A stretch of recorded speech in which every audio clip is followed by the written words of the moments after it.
প্রিয় দর্শক শ্রোতা, আমরা এখন আছি রাজধানী রাগারগাঁওয়ে নির্বাচন কমিশনের সামনে।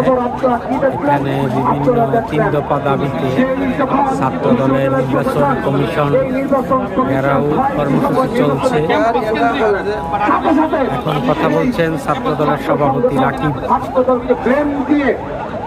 জানুয়ারি তখন নতুন নির্বাচন তারিখ ঘোষণা করলেন, সেই 30 ডিসেম্বর দেশ নেত্রীর পরলোক গমনের দিনও এই ছাত্র সংগঠন মত করতে ছাড়েনি, নোংরামি করতে ছাড়েনি।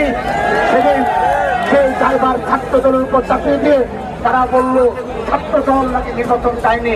আমাদের একজন বিএনপি পন্থী একজন শিক্ষককে তারা সাথে নিয়ে এসে বলল তিনি নাকি নির্বাচন বন্ধ করেছেন।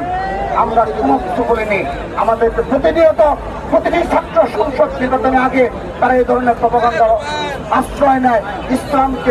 ইসলামকে সামনে রেখে আপনারা দেখেছেন হিজাব নাটক করে আরেকটি প্রপাগান্ডা ছড়ানো হলো সেই 30 ডিসেম্বরে।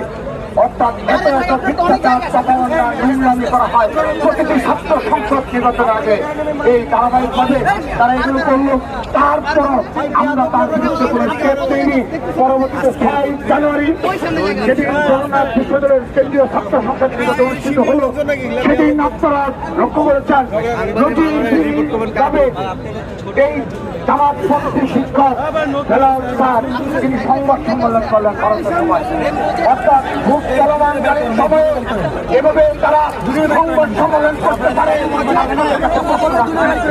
সমাজের প্রশ্ন রাখছে কোন নির্বাচন চলাকালীন সময়ে সেটা কোনো পক্ষ নয়, তিনি একজন শিক্ষক। তিনি কেন ছাত্রদলের বিরুদ্ধে ছাত্রদল সমর্থিত প্যানেলের বিরুদ্ধে সংবাদ সম্মেলন করলেন? কেন তিনি প্রভাব বিস্তার করলেন? কই আমরা তো বিচার পেলাম না, কারণ সেই দৃষ্টি হলো সরাসরি জামাতের দৃষ্টি। সেজন্য আমরা কোনো বিচার পাই না।